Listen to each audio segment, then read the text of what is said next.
이제 각 통증 유형에 대해서 더 자세히 살펴보도록 하겠습니다. 첫 번째 나오는 게 채성연관통입니다. 채성연관통은 요추의 채성조직, 즉 디스크, 관절, 인대 등에 발생한 자극이 하지로 내려와서 통증을 퍼지게 하는 현상입니다. 이 개념을 이해하는 것이 굉장히 중요합니다. 많은 임상가들이요, 이를 방사통과 혼돈하기 때문입니다. 채성연관통의 핵심은 통증이 자극이 발생하는 부위와는 다른 신경에 의해서 지배되는 부위에서 인식된다는 점입니다. 예를 들어 요추 디스크나 관절에 발생하는 자극이 엉덩이나 허벅지 부위로 통증을 일으킬 수 있습니다.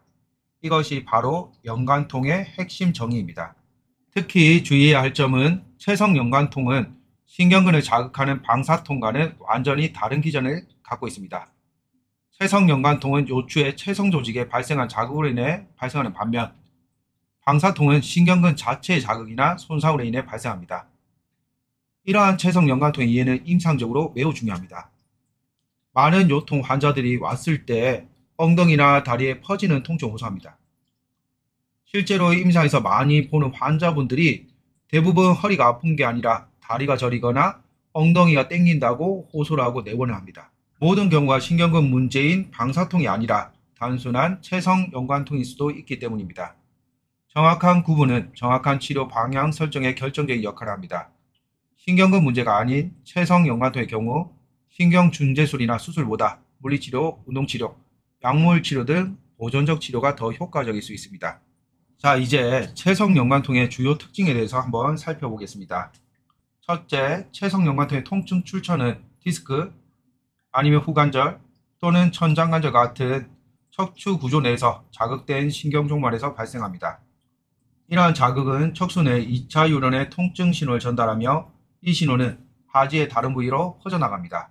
즉, 척추 구조에서 발생하는 자극이 신경경로를 통해 하지로 전달되는 것입니다.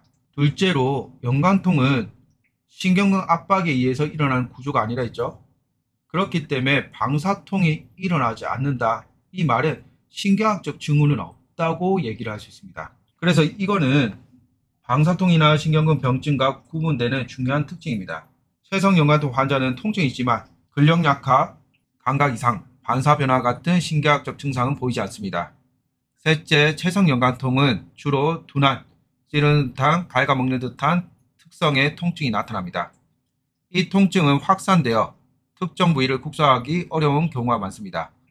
그러나 통증이 중심이 되는 부위는 환자가 자신 있게 식별하는 경우가 많습니다. 이러한 통증의 성격은 방사통의 날카롭고 전기가 통하는 듯한 통증과는 확연히 다릅니다. 넷째, 채성연관통의 통증 패턴은 체절적 지도와 일치하며 이는 과거 연구에서 규명되었습니다.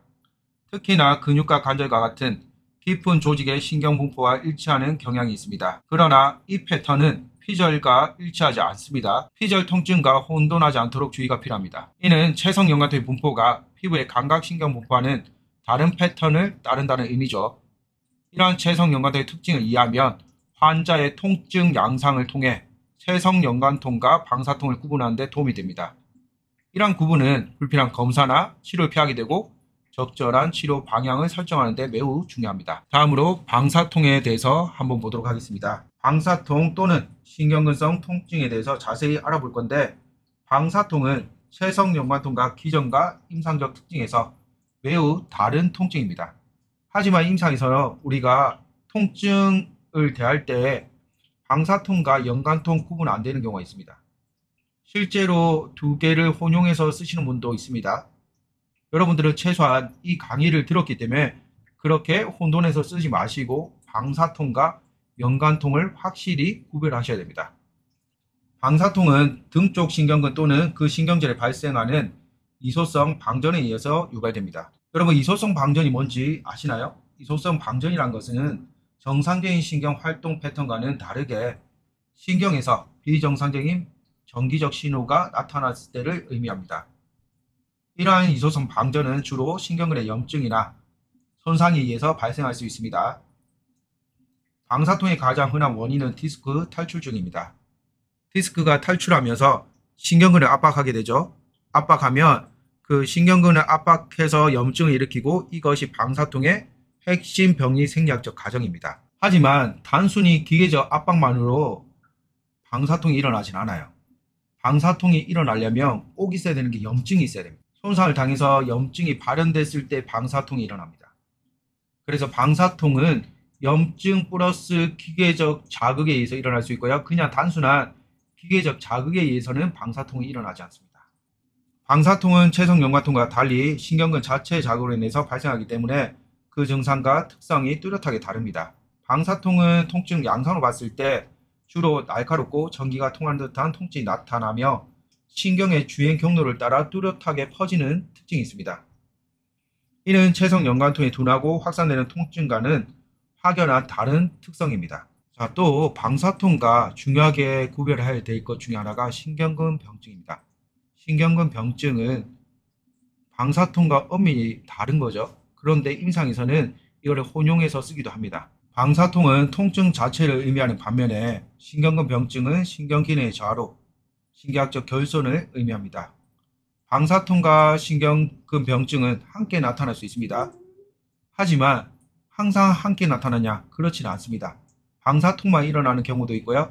신경근 병증만 일어나는 경우도 있습니다. 환자가 예를 들어서 자골신경통을 앓고 있지만 근력 약화나 감각 이상이 보인다면 방사통이 있지만 신경근 병증도 있을 수 있습니다. 방사통의 이러한 이해는 임상적으로 아주 중요합니다. 방사통은 신경근의 염증이나 손상을 의미하므로 그 치료 접근법이 체성 연관통과는 다를 수 있습니다. 방사통의 경우 염증을 줄여주는 약물 치료, 수술적 개입이 필요할 수 있습니다. 그럼 방사통에 대한 주요 특징에 대해서 좀 더 자세히 알아보겠습니다. 방사통의 기전, 특징적인 통증 양상, 그리고 실험적 연구 결과를 통해 방사통의 본질을 이해할 수 있습니다. 첫째, 방사통의 기전입니다. 방사통은 주로 신경근이나 그 주변에서 발생하는 염증에 의해서 유발됩니다. 방사통의 키포인트는 항상 염증을 머릿속에 생각하셔야 됩니다. 특히 디스크 탈출증에 의한 신경이 압박되면 염증이 발생하고 이로 인해 방사통이 유발됩니다. 중요한 점은 신경근에만 발생하는 기계적 자극으로는 방사통이 일어나지 않습니다. 염증이 있어야 하고 이 염증이 있는 상태에서 기계적 자극이 발생했을 때 방사통이 유발될 수 있습니다. 이는 단순한 물리적 압박보다는 염증 과정이 방사통의 핵심 기전임을 시사하는 겁니다. 두 번째로 봤을 때 방사통은 찌르는 듯한 통증으로 나타나고요. 통증이 하지의 특정 경로를 따라 퍼집니다. 이 통증은 다리 전체에 걸쳐 폭이 2에서 3인치 정도 한정된 좁은 띠를 따라 이동하며 이는 방사통의 특징적인 경로입니다. 이러한 통증 양상은 체성 연관통이 더 넓고 불분명한 통증 분포와는 뚜렷하게 구별됩니다. 셋째는 방사통에 관한 실험적 연구 결과입니다. 수술 중에 신경을 압박하거나 당기는 연구에서 급성 전기 충격 같은 통증이 유발된다고 얘기를 했습니다. 그래서 실험 데이터로 증명한 거죠. 만약에 디스크 환자분이 왔어요. 수술하다가 실을 놓고 당겨본 겁니다. 당겼을 때 번개 치듯한 전기 통하는 이런 통증이 유발됐다. 그래서 우리가 방사통을 알아볼 수 있었던 겁니다. 만약에 신경근이 눌렀다면 발생하는 방전은 단순한 통증 수용체 방전만으로 설명할 수 없습니다. 방사통은 정통적인 유해 자극성 통증과는 다른 성격을 띱니다. 이러한 연구 결과들은 방사통이 단순한 통증이 아니라 신경 시스템의 복잡한 변화와 반응에 의해 발생하는 특수한 통증임을 보여줍니다. 이러한 이해는 방사통의 적절한 진단과 치료의 중요한 기반이 됩니다. 예를 들어 방사통의 치료는 단순한 진통제보다는 신경의 염증을 감소시키는 치료에 초점을 맞추는 것이 효과적일 수 있다는 이야기입니다. 이제 사이아티카라는 용어와 관련된 문제점에 대해서 살펴보겠습니다. 임상에서 자골 신경이라는 얘기를 엄청 많이 합니다. 자골 신경통이라고 해서 사이아티카를 하죠. 하지만 이 사이아티카에 대한 정의에 약간의 문제가 있습니다. 여러분들 한번 보도록 하겠습니다. 사이아티카는 전통적으로 다리로 퍼지는 통증을 지칭하는 용어로 사용되어 왔습니다. 이 용어는 모든 연관통을 말초신경 자극으로 혼동하게 만드는 표현입니다. 그 사이아티카라는 게 연관통인지 방사통인지 신경근 병증인지 헷갈릴 수 있다 이 말입니다. 사이아티카라는 용어는 자골신경과 관련된 통증을 의미합니다. 실제로는 자골신경과 관련된 통증은 다양한 원인과 기전을 가질 수 있는 거죠. 다리로 퍼지는 통증들이 모두 포괄되어 사용되는 말이 사이아티카라는 용어입니다. 이로 인해 연관통, 방사통, 신경근 병증과 같은 다양한 통증 유형이 모두 사이아티카라는 단일 용어로 뭉뚱그려지는 문제가 발생합니다. 그래서 국제통증학회에서는 이러한 혼란을 해소하기 위해서 좀 더 정확한 용어 나디큘라 페인을 사이아티카란 말보다는 나디큘라 페인이라는 용어를 쓰는 게 더 적절하다고 얘기를 하고 있습니다. 나디큘라 페인은 신경근 자극이나 손상에 의해서 발생하는 특정 유형의 통증을 지칭하는 말이죠. 이는 연관통과 같은 다른 유형의 통증과 명확히 구분될 수 있습니다. 이러한 용어의 정확한 사용은 단순한 학문적인 정확성을 넘어서 임상적으로 매우 중요합니다. 정확한 용어 사용은 정확한 진단으로 이어지고 이는 결국 효과적인 치료로 이어집니다. 예를 들어 체성연관통을 방사통으로 잘못 진단하면 불필요한 영상검사나 심지어 수술까지 받을 수 있습니다. 따라서 임상 현장에서 사이아티카와 같은 아주 포괄적인 용어 대신 우리가 연관통, 방사통, 신경근 병증으로 구별을 하실 필요가 있습니다. 이를 통해 환자의 통증 유형을 더 정확히 파악하고요. 적절한 치료 전략을 수립할 수 있습니다.